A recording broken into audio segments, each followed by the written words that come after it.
चालू रहने दे। चलते हैं वीडियो की तरफ। IRDA guidelines 2024। तो पहले आपको स्टार्टिंग में मैं बताना चाहता हूँ कि बेसिक रूल्स क्या है गाइडलाइंस के, जो सब इंश्योरेंस कंपनीज पे, सब प्रोडक्ट पे एप्लीकेबल है। सबसे पहला बेसिक प्रिंसिपल फॉलो होने चाहिए इंश्योरेंस के। तो जब भी कोई इंश्योरेंस कंपनी इंश्योरेंस प्रोडक्ट बनाती है, न्यू लॉन्च करती है या रिव्यू करती है, तो उस केस में उनको बेसिक प्रिंसिपल इंश्योरेंस के फॉलो करने बहुत ज़रूरी है। वो क्या होते हैं? Insurable interest, principle of indemnity और principle utmost good faith, subrogation, contribution. इस तरह से प्रिंसिपल ऑफ इंश्योरेंस जो फॉलो करना बहुत ज़रूरी है। इनफैक्ट मुझे याद आया, हमने प्रिंसिपल्स इंश्योरेंस में भी एक डिटेल में वीडियो बनाई थी। आप यूट्यूब पे देख सकते हैं, समझना चाहे क्या है वो देख सकते हैं प्लीज़ जाके। और दूसरा, कोई भी इंश्योरेंस प्रोडक्ट बनता है तो risk coverage of the policy उनके माइंड में रख के बनना चाहिए। तो रिस्क कवरेज ध्यान में रखते हुए इंश्योरेंस प्रोडक्ट बनाया जाता है। और तीसरा, कोई पूरी ट्रांसपेरेंसी के साथ कोई भी आपका पॉलिसी वर्डिंग है, टर्म्स है, कंडीशन है, ट्रांसपेरेंसी के साथ इंश्योरेंस कंपनी को पॉलिसी होल्डर के साथ शेयर करना बहुत ज़रूरी है। फोर्थ, प्रोडक्ट जो होंगे सिंपल होने चाहिए, कॉम्प्लेक्स नहीं होने चाहिए। ऐसा नहीं होना चाहिए कि समझ में ना आए प्रोडक्ट के, सिंपल टू अंडरस्टैंड। फिफ्थ, जो सबसे इम्पोर्टेंट है, पॉलिसी होल्डर का इंटरेस्ट सबसे पहले आता है। तो इस चीज़ का बहुत ध्यान रखना चाहिए इंश्योरेंस कंपनी को कोई भी प्रोडक्ट डिज़ाइन करने से पहले। लास्ट जो प्राइसिंग है वो सारे रिस्क को कवर करने के लिए उस हिसाब से कैलकुलेशन होना चाहिए और बिल्कुल फेयर होने चाहिए। इन्हें की कोई एक्सेशन नहीं होने चाहिए, within the reasonable language. So ये थे बेसिक रूल्स। अब हम आगे बात करेंगे जनरल और हेल्थ इंश्योरेंस कंपनी के बारे में। तो पहला है प्रोडक्ट का क्लासिफिकेशन क्या होता है। तो प्रोडक्ट का classification for the purpose of the relation दो तरीके से क्लासिफिकेशन किया गया है, इंडेमनिटी प्रोडक्ट और एक है फिक्स बेनिफिट प्रोडक्ट। इंडेमनिटी का मतलब क्या है? Insurance policy that compensation insured for the loss due to occurrence of the in the मतलब जितना नुकसान हुआ है उतना इंश्योरेंस कंपनी पे कर देगी। जितने की आपकी पॉलिसी है, आपका जितना नुकसान हुआ है अप टू जितना भी आपने प्रोडक्ट लिया उतना वो इंश्योरेंस कंपनी पे कर देगी। फिक्स बेनिफिट दूसरा होता है। फिक्स बेनिफिट का मतलब होता है that page fix amount specified in the policy. मतलब इंश्योरेंस कंपनी ने आपको प्रॉमिस करा कि अगर ये इवेंट हुआ तो हम आपको फिक्स अमाउंट देंगे। फिक्स बेनिफिट पूरा पे आउट करेंगे। जैसे आपका टर्म इंश्योरेंस पॉलिसी होती है जिसको पूरा सम इंश्योर्ड मिलेगा, इसको पूरा बेनिफिट आपको पूरा पे आउट करता है इन स्पेंट ऑफ जितना लॉस हुआ है, तो आपको फुल अमाउंट पे होगा। यहाँ पे फिक्स बेनिफिट पॉलिसी है। तो इसी को हम आगे देखेंगे डिफरेंट चीज़ों के अंदर, यही दो हम नाम आपको मिलेंगे। अब बात करते हैं कुछ बेसिक डेफिनेशन की जो IRDA रेगुलेशन में आए हैं। पहला तो है आयुष। आयुष का मतलब होता है कोई भी hospitalisation treatment given under ayurveda, yoga, naturopathy, Unani सिद्धांत, होम्योपैथी, इससे रिलेटेड जो भी हॉस्पिटलाइजेशन होते हैं वो करंट किए जाएंगे अंडर आयुष। दूसरा है ब्रेक इन पॉलिसी। अगर आपकी पॉलिसी में जो गैप आ जाता है, आपने अपनी पॉलिसी रिन्यू नहीं करी ग्रेस पीरियड में, तो पॉलिसी में ब्रेक आ जाता है, तो ब्रेकिंग पॉलिसी माना जाता है और आपके बेनिफिट्स वहाँ पे जो फिर से रिवाइव हो तो आपकी पॉलिसी में मेंशन होता है breaking policy. Next is grace period. Insurance company ने आपको एक टाइम दिया हुआ है जो जनरली 30 डेज का, यानी 30 डेज के अंदर आपको अपनी पॉलिसी रिन्यू कर सकते हैं without losing any existing benefit. मतलब कंटिन्यूटी बेनिफिट्स आपको चाहिए तो नो क्लेम बोनस आपको मिलेगा, बट 30 डेज के अंदर मिलेगा अगर आप उसको रिन्यू करते हैं तो। एंड और दूसरा, अगर ग्रेस पीरियड में कोई क्लेम आ जाता है तो क्लेम पेबल नहीं होता है, तो इस चीज़ का खास ध्यान रखिएगा।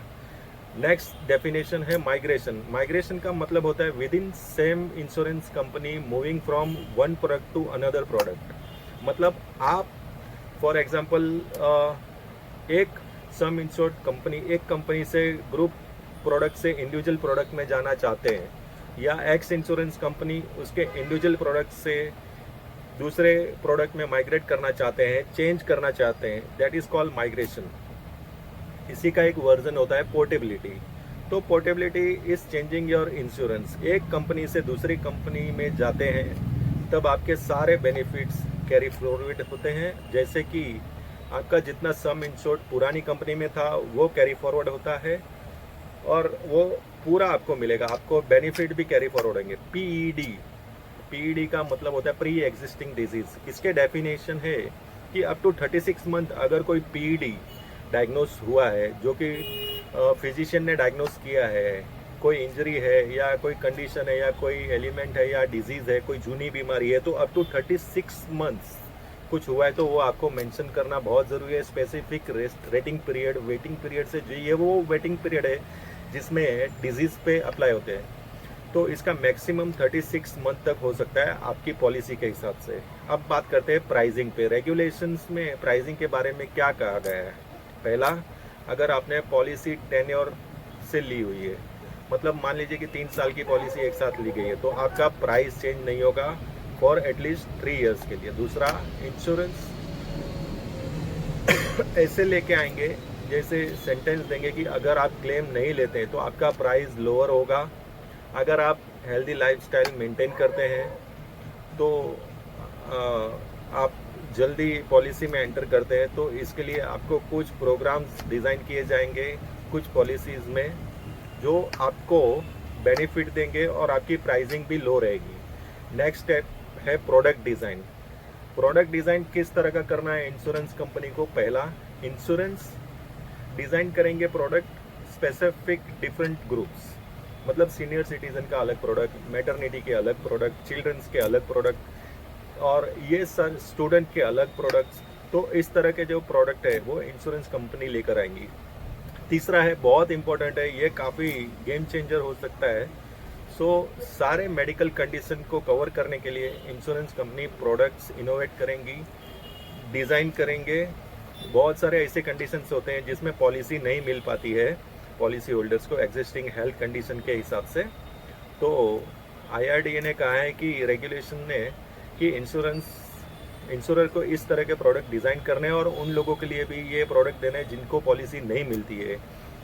दूसरा है मोरेटोरियम पीरियड, काफ़ी इंपॉर्टेंट है, ध्यान से सुनिएगा इसको।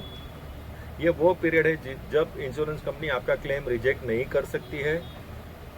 वो इतने टाइम पीरियड के बाद रिजेक्शन नहीं कर सकती। ये मोरेटोरियम पीरियड जो पहले 8 साल था, अब हो गया ये 5 साल के लिए।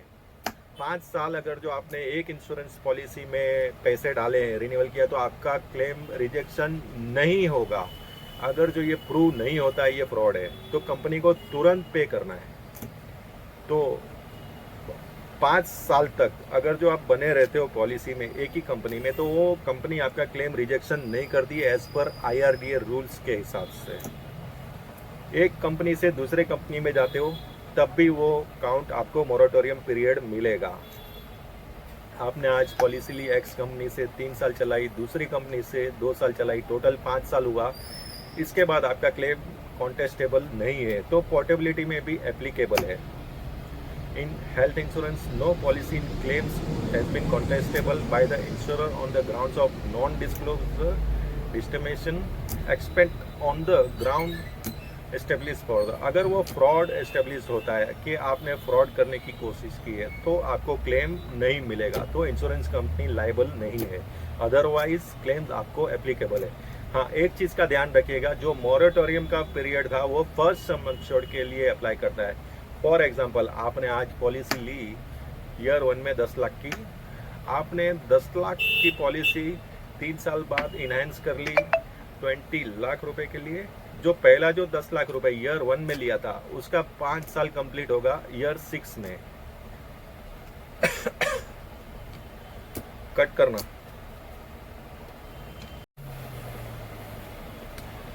जो आपने इनहेंस करा था 3 साल के बाद किया था, उसका 5 साल कंप्लीट होगा 8th ईयर में। तो आपको 5 साल उसके कंप्लीट करना ज़रूरी है एंड इनहेंस सम इंश्योर्ड के लिए, तो भी claim that amount. Initial amount जो है 10 लाख रुपए के क्लेम आप 5 साल के बाद ले सकते हैं, कोई कॉन्टेस्ट नहीं करेगा। प्री एग्जिस्टिंग डिजीज और स्पेसिफिक वेटिंग पीरियड्स, ये बहुत इंपॉर्टेंट पीरियड है। जो वेटिंग पीरियड है मैक्सिमम 36 मंथ्स, अभी कुछ पॉलिसीज है जिसमें 46 मंथ से भी ज़्यादा वेटिंग पीरियड है। तो इस गाइडलाइन के हिसाब से इंश्योरेंस कंपनी 36 मंथ से पहले कम कर सकती है, बट ज़्यादा नहीं कर सकती है।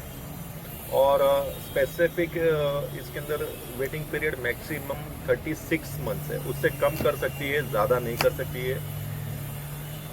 दूसरा है इम्पोर्टेंट टॉपिक है renewal of the health insurance policy. बहुत सारे लोग ये क्वेश्चन करते कि हेल्थ इंश्योरेंस पॉलिसी तो ले ली, बट इसके अंदर क्या मेरी मैं इसको लॉन्ग रिन्यू कर सकता हूँ, किस सिचुएशन में रिन्यू नहीं कर पाऊँगा। तो यहाँ पे हम बात करेंगे। पहला है आपकी सारे इंश्योरेंस पॉलिसी रिन्यूएबिलिटी के साथ आते हैं, एक्सेप्ट अगर कोई फ्रॉड एस्टेब्लिश्ड हो जाता है तो इंश्योरेंस कंपनी आपकी पॉलिसी रिन्यू नहीं कर सकती है। कोई नॉन डिस्क्लोजर एस्टेब्लिश होगा तो भी इंश्योरेंस कंपनी आपकी पॉलिसी टर्मिनेट कर सकती है। तो लाइफ लॉन्ग रिन्यूअल के लिए रिन्यूअल है अगर जो कुछ नहीं होता है। दूसरा, अगर जो पूछते हैं कि आपकी हेल्थ इंश्योरेंस कंपनी डिनाई नहीं कर सकती आपको हेल्थ इंश्योरेंस रिन्यूअल करने के लिए, जस्ट बिकॉज ऑफ आपने क्लेम लिया था। अगर आपके मल्टीपल क्लेम्स है या क्लेम्स आ रहे हैं तो इंश्योरेंस कंपनी अगले साल ये नहीं बोल सकती है कि आप ये पॉलिसी नहीं कंटिन्यू कर सकते on grounds of claims. That is very clear.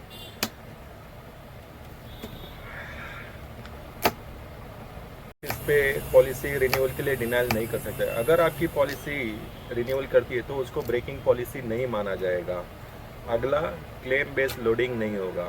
जब भी आप हेल्थ इंश्योरेंस पॉलिसी ले रहे हैं तो अंडर राइटिंग के टाइम पे जब पॉलिसी खरीद रहे हैं तो आपकी हेल्थ कंडीशन जो बढ़ सकता है, जिसको लोडिंग कहते हैं, क्लेम के वजह से जो प्रीमियम एप्लीकेबल बढ़ेगा, जो लोडिंग नहीं होगी।